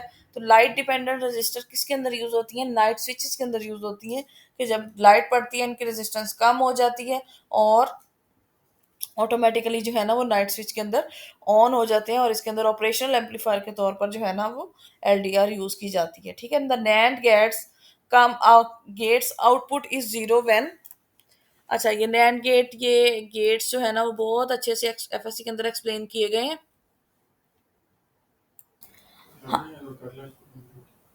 हाँ जी, तो आगे एंड गेट है। सबसे पहले तो हमें एंड गेट की आउटपुट पता होना चाहिए। ठीक है, अब एंड गेट की आउटपुट क्या होती है कि एंड और, एंड का मतलब है और, तो इसका ट्रुथ टेबल आप लोगों को पता होना चाहिए कि इसमें जो है ना वो क्रॉस का जो है ना वो डॉट ज़रब या क्रॉस का जो है ना फिनोमेना होता है ए क्रॉस या डॉट बी। ठीक है, ज़रब का होता है। अगर अब उन्होंने क्या कहा है, ज़ीरो होनी चाहिए आउटपुट। अब आउटपुट ज़ीरो, जब बोथ इनपुट ज़ीरो है ए बी के अंदर, तो आउटपुट भी क्या है, ज़ीरो। ठीक है, तो और नैंड की ये एंड की थी, अगर इसके ऊपर हम बार लगा देते हैं तो ये क्या हो जाएगी, वन इसकी हो जाएगी। अगर बोथ इनपुट्स आर वन, तो वन है, ये भी वन है, तो वन वन वन और ये ज़ीरो। तो एंड गेट की इधर इनपुट इज, अब हमारे पास जीरो तो आंसर आ गया, तो बाकी हमें करने की जरूरत नहीं है। तो हमारे पास क्या है, बोथ इनपुट्स आर वन। तो ये सारे गेट्स आप लोगों ने अच्छे तरीके से तैयार कर लेने हैं। ठीक है, ये circuit whose output is given by meter is known as, ये भी इलेक्ट्रॉनिक्स जो है ना वो इलेक्ट्रॉनिक्स का सब्जेक्ट है MSc के अंदर, उसमें से लिया गया। Emitter forward circuit, emitter base circuit, तो जो जिसकी आउटपुट एमिटर के थ्रू प्रोवाइड की जाती है अगले सर्किट को, इसको हम एमिटर फॉरवर्ड सर्किट कहते हैं। ठीक है, उसके बाद है input resistance of common collector circuit is, input resistance common collector की। ठीक है, अब कॉमन कलेक्टर जब हमने रखना है, तो मतलब हमने यहाँ पर बेस, ये कलेक्टर, और इस तरह से ये हो गया हमारे पास एमिटर। ठीक है, अब एमिटर बेस जंक्शन हमेशा फॉरवर्ड बाइस होती है, और कलेक्टर बेस जंक्शन हमेशा क्या होती है, रिवर्स बाइस। मतलब हमने कॉमन रखना है, ये बेस है, ये कलेक्टर है, और ये एमिटर है। ठीक है, हमने इनपुट किसके क्रॉस देनी है, बेस के क्रॉस और कलेक्टर के क्रॉस। ठीक है, तो input resistance of the common collector circuit, तो कॉमन कलेक्टर तो ये रिवर्स बाइस है, तो रिवर्स बाइस के अंदर रेजिस्टेंस क्या होती है, बहुत ज्यादा होती है, तो हमारे पास हाई, वेरी हाई रेजिस्टेंस यहाँ पर हमारे पास आ जाएगी। ठीक है, उसके बाद gives consumption of gas at a constant pressure and temperature is, ये थर्मोडायनेमिक्स का क्वेश्चन है, तो इसका आंसर जो है ना हमारे पास हाई आएगा। ठीक है, what is the structure of NaCl, ये बेटा 17 चैप्टर जो है ना सेकंड ईयर का, उसके अंदर बहुत ही अच्छे से एक्सप्लेन किया गया है कि जो NaCl है इसका सर्किट जो है ना वो सिंपल क्यूबिक होता है। बकायदा स्ट्रक्चर बनाकर भी जो है ना वो आप लोगों को दिखाया गया है, इसकी लेटेस्ट बताई हुई है, क्रिस्टल लेटेस्ट के साथ ये जो है ना टॉपिक एक्सप्लेन किया गया है। Solid state detector, again chapter number 21 FSC में से क्वेश्चन आ गया। सॉलिड स्टेट डिटेक्टर जो है ये किसके ऊपर बेस करता है, सॉलिड स्टेट की बात आ गई है, इसको हम सेमीकंडक्टर बेस्ड डिटेक्टर भी कहते हैं। गैस फील्ड सॉलिड चैम्बर, ये भी इसके अंदर यूज नहीं होता। डायोड के ऊपर जो है ना वो बेस करता है। Container with low alcohol film, ये बाकी सारे डिटेक्टर्स के अंदर हो सकते हैं, लेकिन जो सॉलिड स्टेट डिटेक्टर है उसका बेसिक प्रिंसिपल डायोड है। और डायोड जो जो है उसके बाद 2015 या 17 के पेपर में ये क्वेश्चन है कि जो डायोड है सॉलिड स्टेट डिटेक्टर के अंदर, उसको फॉरवर्ड बाइस करना है या रिवर्स बाइस करना है। तो हमेशा सॉलिड स्टेट डिटेक्टर के अंदर डायोड को जो है हमने क्या करना है, रिवर्स बाइस करना है। ठीक हो गया। Which of the following wavelength is use to find out the position of an electron accurately, तो 10⁻³ तो जो है ना वो बहुत स्मॉल वेवलेंथ है, तो ये इलेक्ट्रॉन की नहीं होती। अब ये हमने इलेक्ट्रॉन की वेवलेंथ वैसे कैलकुलेट कैसे करनी है, ये मैं भी आपको बता देती हूँ। ये चैप्टर नंबर 20 के अंदर डेविसन एंड जर्मन एक्सपेरिमेंट के थ्रू उन्होंने H is equal to, sorry, lambda is equal to H/2m/v/e वाले फार्मूले से वेवलेंथ कैलकुलेट की हुई है, जो कि 1.6 समथिंग शायद, ये 10⁻⁻10 के ऑर्डर में आती है। तो 10⁻⁻10 में आती है, तो अगर हमने 10⁻⁻10 के ऑर्डर की वेवलेंथ है किसकी, इलेक्ट्रॉन की, तो हमें उसकी पोजीशन फाइंड आउट करनी है, तो उतनी ही वेवलेंथ यूज़ करनी पड़ेगी ना, उतनी ही वेवलेंथ की बीम यूज़ करनी पड़ेगी। जैसे मैंने आपको पहले बताया कि जब भी हमने पोज़ीशन फाइंड आउट करनी होती है, तो बीम जो यूज़ करनी होती है, जो डिफ्रैक्शन बीम इस्तेमाल करते हैं ना, डिफ्रैक्शन करते हैं एक्स-रेज़ की, तो हम एक्स-रेज़ की जो वेवलेंथ है, वो उतने ऑर्डर की रखते हैं, जितनी उसकी स्पेसिंग होती है। अब इलेक्ट्रॉन का जो है साइज़ कितना है, 10 पावर -10 की ऑर्डर का आ रहा है, 10 पावर -10 ऑर्डर, तो हमें कितनी वेवलेंथ चाहिए होगी, 10 पावर -10 ही चाहिए होगी। ठीक हो गया? In the following equation, F is known as F is equal to Fe electric force plus magnetic force. तो sum of electric and magnetic force किसके बराबर होती है? लॉरेंट्ज फोर्स के। तो ये भी हम लोगों ने एफएससी के अंदर बहुत अच्छे से पढ़ा हुआ है। ठीक है? Which of the following particle cannot be accelerated by the electric or magnetic field? अब जैसे ये यहाँ पर ऊपर में लॉरेंट्ज फोर्स लिखी हुई है, तो आप लोगों को सबसे पहले पता होना चाहिए कि इलेक्ट्रिक फोर्स किसके बराबर होती है? इलेक्ट्रिक फोर्स से उसके ऊपर लगेगी तभी तो वो डिफ्लेक्ट होगा ना। क्यू ई के बराबर होती है, और एफ एम किसके बराबर होती है? हाँ जी, तो एफ एम किसके बराबर होती है? Q V cross B. तो ये ना इसके अंदर भी लिखा हुआ है कि जो क्यू ई वाली फोर्स है ना, ये सिर्फ वर्क करती है, उसको एक्सेलरेट करवाती है, और जो क्यू वी क्रॉस बी है ना, ये डिफ्लेक्ट करती है। ठीक है? तो एक्सेलरेटेड बाय इलेक्ट्रिक और magnetic field.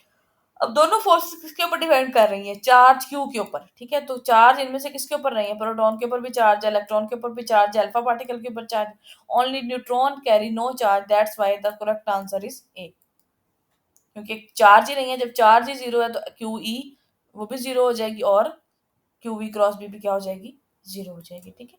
Electric field inside the hollow charge metallic sphere is, Gauss law की एप्लीकेशन फर्स्ट ही है कि जब चार्ज रबर बैलून के ऊपर या मेटल स्फीयर के ऊपर या किसी भी चार्ज स्फीयर के ऊपर हॉलो है, अंदर से कोई भी चीज अंदर से हॉलो है और स्फेरिकल शेप की है, तो उसके इनसाइड चार्ज क्या होगा? जीरो होगा। First application of Gauss law, chapter number 12 FSC. Which of the following are the heaviest element particles? Elementary particles, जहां पर भी पार्टिकल की बात आएगी ना, आपने समझ जाना है कि ये पार्टिकल फिजिक्स का क्वेश्चन है। ठीक है? लेप्टॉन्स, क्वार्क्स, मिजोन, तो इनमें से सबसे हैवी कौन से हैं? क्वार्क्स तो है ना एलिमेंट्री पार्टिकल। मिजोन जो है, जो मिजोन होते हैं ना, वो टू क्वार्क से मिलके बनते हैं, एक पार्टिकल से और एक एंटी पार्टिकल से। लेप्टॉन्स जो हैं, ये भी ये एलिमेंट्री पार्टिकल्स हैं, अदर एलिमेंट्री पार्टिकल जैसे कि इलेक्ट्रॉन है, म्यूऑन है, न्यूट्रिनो है, तो ये भी छोटे पार्टिकल्स हैं। क्वार्क्स भी छोटे हैं। मीजोन, क्वार्क्स सॉरी लेप्टॉन्स और क्वार्क्स जो है ना, वो एलिमेंट्री पार्टिकल है। इन सब में से हैवीएस्ट जो है ना, अब ये दो क्वार्क से मिलके बनते हैं, दो क्वार्क्स का वेट तो डेफिनेटली कम होगा, लेकिन जो बैरियॉन्स है, ये तीन क्वार्क से मिलकर बनते हैं। जैसे कि इसकी एग्जांपल है प्रोटॉन और न्यूट्रॉन। प्रोटॉन जो है वो हमारे पास कितनी क्वार्क से मिलके बनता है? तीन से। कौन कौन सी क्वार्क्स इसके अंदर यूज होंगी? दो अप और एक डाउन। और जो है न्यूट्रॉन, उसके अंदर दो, एक अप और दो डाउन क्वार्क। ये भी हम बहुत अच्छे से पार्टिकल फिजिक्स जब पढ़ेंगे तब ज्यादा एक्सप्लेन करेंगे। ठीक है? ये बहुत लंबी, इनके चार्ज कैलकुलेट करना होता है, इनके ऊपर कौन कौन सा चार्ज है, तो वो लंबा काम है। हाँ जी, next question, which of the following particle, ये भी पार्टिकल फिजिक्स का क्वेश्चन है। बेस्ड पॉली एक्सक्लूजन प्रिंसिपल, शुरू में मैंने आप लोगों से इस तरह का क्वेश्चन डिस्कस किया था कि ऐसा पार्टिकल जिसका हाफ इंटेग्रल स्पिन हो, वो पॉली एक्सक्लूजन प्रिंसिपल को एक्सप्लेन करते हैं। अब इसका आंसर तो आप लोगों को पता होना चाहिए कि बोसॉन को तो हम पहले बता चुके हैं कि इसका ये पॉली एक्सक्लूजन प्रिंसिपल को फॉलो करता ही नहीं है। फोटॉन्स भी नहीं करते, मैसलेस। अब आप लोगों ने ये देख लेना है कि बोसॉन और फोटॉन सेम कैटेगरी में है। बोसॉन भी और फोटॉन भी, दोनों जो पार्टिकल हैं, ये दोनों antisymmetric sorry symmetric wave function है। दोनों पॉलिक्सोगन प्रिंसिपल को ओबे नहीं करते मैसलस की, तो वैसे ही बात खत्म हो जाती है। तो फर्मियोन्स का जो है ना, वो आंसर हमारे पास करेक्ट है।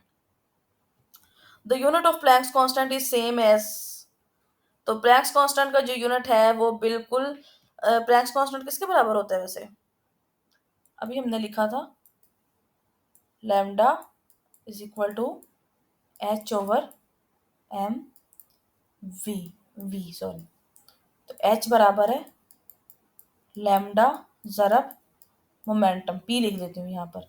तो एंगुलर मोमेंटम किसके बराबर होता है? L is equal to R cross P. P का यूनिट क्या होता है? यहाँ पर भी है, यहाँ पर भी डिस्टेंस है, इसका यूनिट भी मीटर है, तो क्या दोनों का यूनिट सेम है? तो हमारे पास एंगल क्या आ रहा है, आंसर क्या आ रहा है? Angular momentum. ठीक हो गया? Consider a particle is constrained to move in an elliptical orbit. The kinetic energy at the turning point. हाँ जी, तो ये टर्निंग पॉइंट क्या होता है? यह है एलिप्टिकल ऑर्बिट। ये जो है ना इसका एक्सिस से टर्निंग पॉइंट यहाँ से मुड़ेगा ना, तो ये यहाँ से लेकर जो डिस्टेंस है वो क्या कहलाता है? सेमी मेजर एक्सिस, एक्सिस ए। अच्छा, काइनेटिक एनर्जी। अच्छा, ये बीएससी का क्वेश्चन है। बीएससी के ग्रेविटेशन वाले चैप्टर के अंदर बहुत अच्छे से एक्सप्लेन किया है हेरेडे रेजनिक के चैप्टर नंबर तो एग्जैक्ट याद नहीं, ग्रेविटेशन के नाम से है। तो काइनेटिक एनर्जी जो है ना ये किसके बराबर होती है? कैपिटल जी, वहां पर हमने ड्राइव भी की हुई है, बहुत अच्छे से एक्सप्लेन किया हुआ है इसको वहां पर, ओवर 2a। तो ये काइनेटिक एनर्जी को टी से रिप्रेजेंट किया गया है। टी इनवर्सली प्रोपोर्शनल है ए के। तो जहां पर ये टर्निंग पॉइंट है तो टर्निंग पॉइंट पे ए की वैल्यू क्या है? मैक्सिमम है ना। देखिए यहाँ पर कहीं भी चले जाएं ए की वैल्यू कम होगी, सिर्फ टर्निंग पॉइंट जहां पर वो मुड़ता है लिप से वहां पर मैक्सिमम है। ठीक है, तो ये टी और इनवर्सली प्रोपोर्शनल है, तो टी टर्निंग पॉइंट पे काइनेटिक एनर्जी क्या होगी? मिनिमम। तो ये हमारे पास आंसर लिखा हुआ है। ठीक है, नेक्स्ट क्वेश्चन है, consider a body is lifted at a height equal to the radius of the earth at the point what is the value of gravitational acceleration. अब ये क्वेश्चन मैं आप लोगों को बताऊं कहाँ से आया? ये आया हुआ है चैप्टर नंबर 5, 9th क्लास की जो बुक का ग्रेविटेशन वाला चैप्टर है उसमें से आया है। अब वहां पर जी की वैल्यू ड्राइव की हुई है, g at h height is equal to किसके बराबर होती है? Capital G M over R plus h. अब हाइट किसके बराबर है? रेडियस के बराबर। तो यहाँ पर मैं आर पुट कर दूंगी, इसका स्क्वायर कर दूंगी, R plus R, two R, two का स्क्वायर क्या हो जाएगा? G M over R square, और यहाँ पर क्या आ जाएगा? 4। तो ये जो वैल्यू है ये अर्थ के ग्रेविटेशन के बराबर है, तो जी एच किसके बराबर आएगा? जी बाय 4। उम्मीद है कि मुझे आप लोगों को समझ आ गई होगी। अगर कोई क्वेश्चन समझ नहीं आता तो आप मुझसे कमेंट सेक्शन में पूछ सकते हैं। The half of an element remains in 22 years. Half मतलब आधा जो है ना एलिमेंट हाफ लाइफ जो है वो कितनी है? 22 years. After how many years we have only 25% of that element. 50% रहते हैं 22 साल में, और 50% का हाफ क्या होता है? 25%। तो मतलब 2 हाफ लाइफ चाहिए होंगी। 1 हाफ लाइफ 22 ईयर्स है, तो 2 के साथ मल्टीप्लाई कर देंगे तो कितनी हो जाएगी? 44। तो इसका आंसर क्या आएगा हमारे पास? 44 ईयर्स आंसर आएगा। ठीक हो गया। नेक्स्ट हमारे पास क्वेश्चन क्या है? Which of the following conservation law governs the orbital motion. तो एनर्जी, मास, मोमेंटम तीनों लीनियर क्वांटिटीज हैं, तो हमारे पास आंसर क्या आएगा? Angular momentum. ठीक हो गया। Which of the following cast the split lines into more lines. तो ये जो है ना ये चैप्टर बीएससी के अंदर हम पढ़ेंगे। ये बीएस के अंदर आप लोगों ने हेलिडे रेस्टिंग में पढ़ा होगा कि इलेक्ट्रिक फील्ड लाइन जब पास करती हैं तो स्टार्क इफेक्ट पैदा करती हैं। मैग्नेटिक फील्ड जो है ना उसका स्पेक्ट्रम पैदा होता है, तो उसको हम जीमैन इफेक्ट भी कहते हैं। ग्रेविटेशनल फील्ड तो बिल्कुल भी नहीं करता। तो बोथ ए एंड बी जो है ना इसका आंसर है कि इलेक्ट्रिक फील्ड और मैग्नेटिक फील्ड दोनों स्पेक्ट्रिक लाइन प्रोड्यूस करती हैं। तो इसलिए हम क्या कहेंगे? ए और बी दोनों आंसर। डी ऑप्शन इसका जो है ना वो करेक्ट होगा। According to Maxwell equation a changing electric field produces. तो हमें पता ही है, बहुत अच्छे से हम इसको पढ़ चुके हैं। Changing electric field can produces magnetic field, और चेंजिंग मैग्नेटिक फील्ड क्या पैदा करता है? इलेक्ट्रिक करंट पैदा करता है। ये हम लोग बहुत अच्छे से चैप्टर एफएससी के अंदर पढ़ चुके हैं, ये भी एफएससी का ही क्वेश्चन है। Question number 59, electric flux through a close surface depends upon according to Gauss's law. Flux किसके बराबर होता है? Q over epsilon naught. The charge enclosed and the medium geometry के ऊपर डिपेंड नहीं करता। सेकंड ऑप्शन गलत है, तो ए और सी जो है ना वो इसका आंसर होगा। हाँ जी, the value of magnetic susceptibility of paramagnetic material is. Magnetic susceptibility की वैल्यू हम इसको काई से रिप्रेजेंट करते हैं। ये भी हम जो है ना इलेक्ट्रोमैग्नेटिक थ्योरी के अंदर पढ़ते हैं। एमएससी में से ये क्वेश्चन आया है। तो इसकी जो वैल्यू पैरामैग्नेटिक के लिए स्मॉल एंड पॉजिटिव होती है, डायामैग्नेटिक के लिए स्मॉल एंड नेगेटिव होती है, एंड फेरोमैग्नेटिक के लिए लार्ज एंड पॉजिटिव होती है। तो ये भी आप लोग लिख लीजिएगा। इनको अगर मैं राइट करने लगी तो टाइम काफी लग जाएगा, तो हमने इसको वाइंड अप भी करना है। तो हमने आप लोगों ने इसको जो है ना नोट डाउन कर लेना है। Small and positive for paramagnetic, small and negative for diamagnetic, and large and positive for ferromagnetic, ठीक है। फेरोमैग्नेटिक का पेपर जो है ना, क्वेश्चन बहुत इंपॉर्टेंट है और बहुत दफा आता है, ठीक है। नेक्स्ट क्वेश्चन है, मैं resistance of RLC parallel circuit is. तो यहाँ पर जो है ना रेजिस्टेंस का पैरेलल वाला जो है ना आपने फार्मूला लगाना है, और वो किसके बराबर होता है, 1/r का square plus 1/, G option, G is equal to D option जो है ना वो इसका सही है। और अगर सीरीज के लिए हम बात करते हैं तो z is equal to 1/r square plus X C minus X L का स्क्वायर। यहाँ पर हम क्या करते हैं, पैरेलल में है ना, जब हम पैरेलल की बात करते हैं तो उनके रेसिप्रोकल्स को ऐड करते हैं स्क्वायर लेके। ये किस तरह से ऐड करते हैं, जब भी हम वो बात करते हैं ना उसकी आर सी सीरीज पैरेलल की, तो वो इस तरह से हमारे पास आता है, इस तरह का ग्राफ बनता है, ये इस तरह का। यहाँ पर होती है आर, यहाँ पर होगी आर सी, और यहाँ पर क्या होगी आर, या सॉरी एक्स सी, और यहाँ पर क्या होगी एक्स एन। तो रेजोनेंस पे तो ये दोनों बराबर होते हैं और कैंसिल आउट हो जाते हैं ना, यहाँ पर भी कैंसिल आउट हो जाए तो प्योर रेजिस्टिव होते हैं। लेकिन जब रेजिस्टिव नहीं है तो ये इस तरह से हमारे पास आ जाता है, ठीक है। इंड्यूस्ड ईएमएफ डिपेंड्स अपॉन, तो इंड्यूस्ड ईएमएफ के दो फार्मूले हमने पढ़े हैं।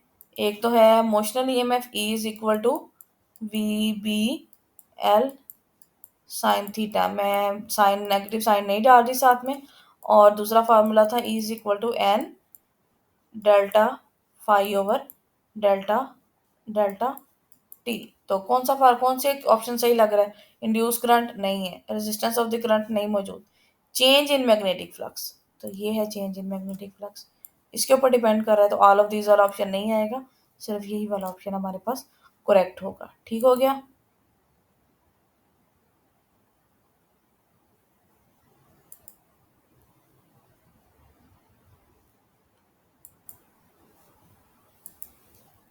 हाँ जी, नेक्स्ट हमारे पास जो क्वेश्चन है, which of the following process requires most energetic photon.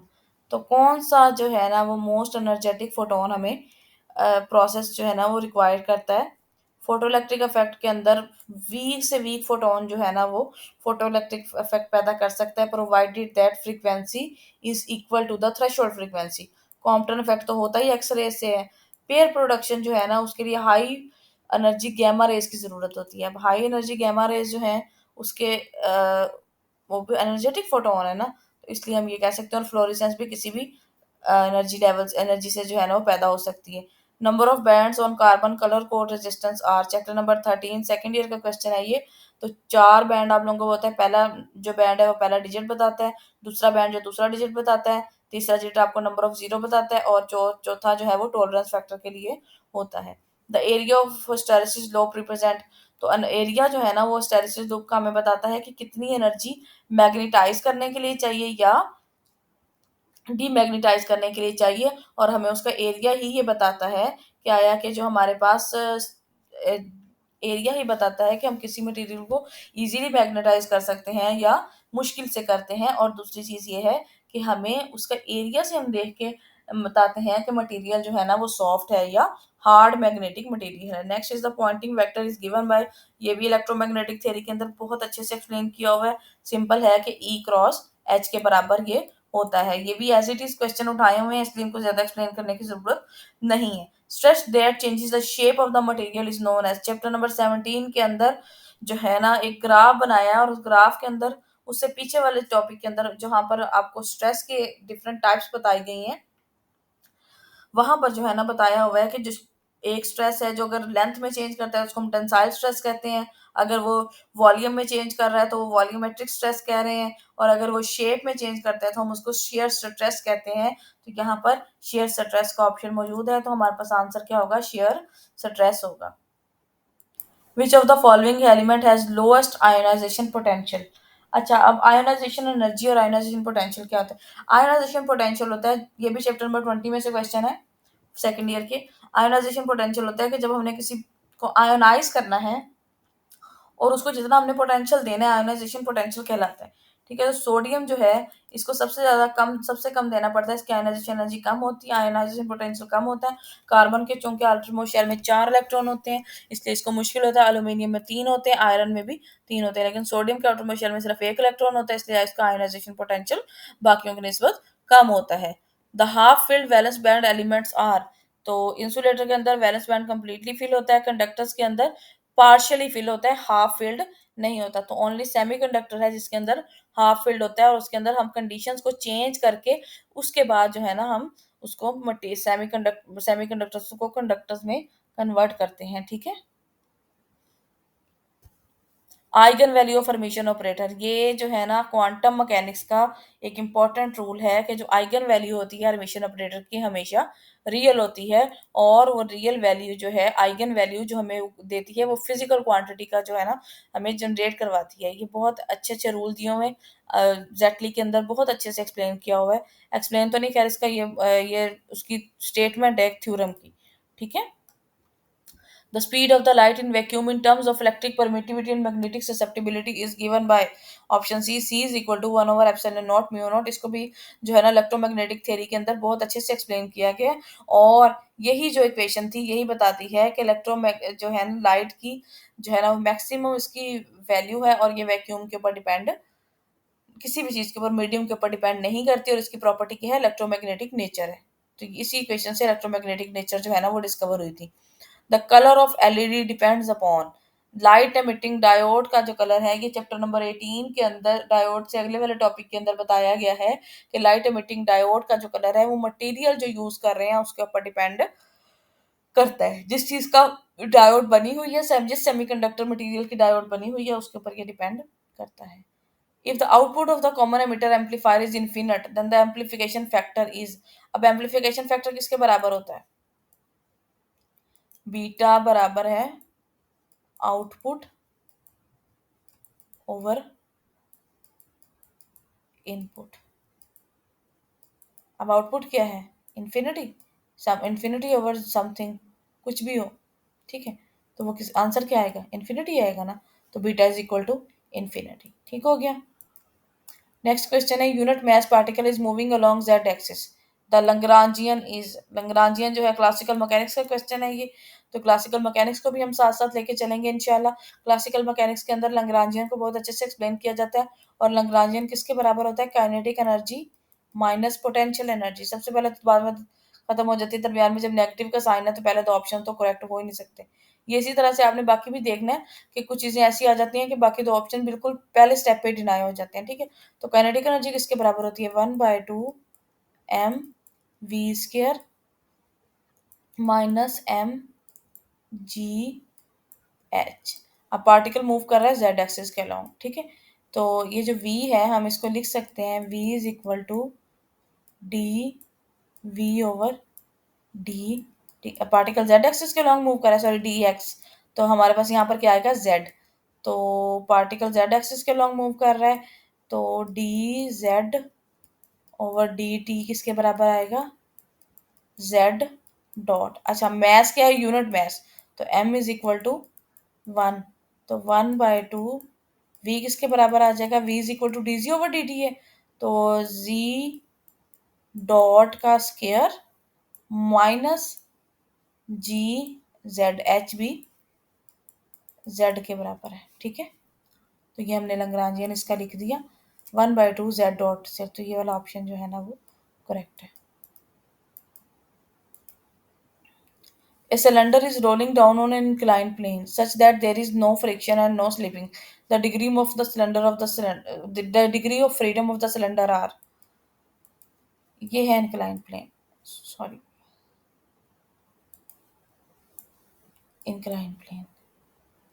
तो inclined plane पे यहाँ पर भी अगर हम कंसीडर करते हैं तो बॉडी की मोशन डाउनवर्ड भी है और फॉरवर्ड भी है, रोलिंग भी है ना, दो एक्सिस के अलॉन्ग है, जितने नंबर ऑफ एक्सिस होते हैं उतनी ही डिग्री ऑफ फ्रीडम होती है, दो एक्सिस हैं तो डिग्री ऑफ फ्रीडम किसके बराबर होगी, दो के बराबर होगी, ठीक हो गया। नेक्स्ट क्वेश्चन क्या है, the energy difference of orbits within the atom dash as the principal quantum number decreases, the energy difference, तो इसका भी हमने रिलेशन पहले भी देखा था, E is equal to e naught over n square e n. तो अगर हम E1 माइनस E2 करते हैं या E3 माइनस E2 करते हैं, तो चूंकि इनवर्स रिलेशन है, इनवर्स रिलेशन की वजह से क्या करेगा, डिक्रीज करेगा, ठीक है। Which of the following statement is correct for an atom? Electron lies with in the nucleus. तो ये तो बिल्कुल गलत है, इलेक्ट्रॉन तो आउटर मोस्ट शेल में होते हैं। कंटेन फ्री स्पेस, तो हो सकता है फ्री स्पेस वाला। बाकी भी देख लेते हैं, प्रोड्यूस कंटेन फ्री स्पेस। तो ये तो रदरफोर्ड ने एक्सप्लेन ही किया था ना, कि रदरफोर्ड ने बताया था। रदरफोर्ड के एटॉमिक मॉडल के मुताबिक इस तरह से था ना, कुछ गोल्ड फाइल जो है ना, गोल्ड फाइल में से इलेक्ट्रॉन पास कर गए थे ना, तो वो जो पास कर गए थे वो क्या शो करते थे कि फ्री स्पेस तो है। ठीक है, तो ये तो एक्सपेरिमेंटली प्रूफ्ड है, तो इसलिए हम बी को भी जो है सही मानेंगे। प्रोड्यूस कॉन्टिन्यूस स्पेक्ट्रम, तो एटम जो है उनका डिस्क्रीट स्पेक्ट्रम होता है, कॉन्टिन्यूस स्पेक्ट्रम नहीं होता। कैरी पॉजिटिव चार्ज, तो इलेक्ट्रॉन के ऊपर कोई भी चार्ज है एटम के ऊपर नहीं होता, तो इसका आंसर क्या होगा? बी होगा। ठीक है। Moderator in a nuclear reactor, moderator क्या होता है? जो कि हीट को मॉडरेट करे और ज्यादा उसको टाइम ले उसको हीट को अब्जॉर्ब कर ले। तो हैवी वाटर आंसर है। कैडमियम बोरॉन न्यूट्रॉन जो है ना, ये यहाँ पर यूज होते हैं स्पीड को जो कम करने के लिए यूज किए जाते हैं। तो हैवी वाटर या और भी ऑप्शंस ये आपकी बुक के अंदर दिए होंगे, उनको आप रीड आउट कर लीजिएगा। विच of the following particle discovered earlier? तो पॉजिट्रॉन तो डेफिनेटली एंटी पार्टिकल है, बाद में आया था। न्यूट्रॉन भी बाद में आया था। सबसे पहले जो है ना वो प्रोटॉन डिस्कवर हुआ था, जो कि जब हमारे पास न्यूक्लियस की डिस्कवरी हुई थी ना, तो उसके कुछ टाइम के बाद ही प्रोटॉन की भी डिस्कवरी हो गई थी। तो प्रोटॉन और जो है ना सबसे पहले एटम के अंदर से डिस्कवर होने वाली चीज है। The ratio of the charge on an electron to the positron. Electron के ऊपर क्या चार्ज होता है? -1। और पॉजिट्रॉन के ऊपर क्या होता है? +1। तो -1 और +1 इज इक्वल टू -1। तो रेशियो किसके बराबर होगी? -1 के बराबर। ठीक हो गया। तो ये हमारा यहाँ पर पेपर, फर्स्ट पेपर जो है ना वो एंड होते हैं। नेक्स्ट पेपर इंशाल्लाह आपके पास जल्दी आ जाएगा। और thank you so much for watching my video, and please subscribe this channel for more informational videos and more papers and more lectures on physics and general knowledge. Thank you so much. Allah Hafiz.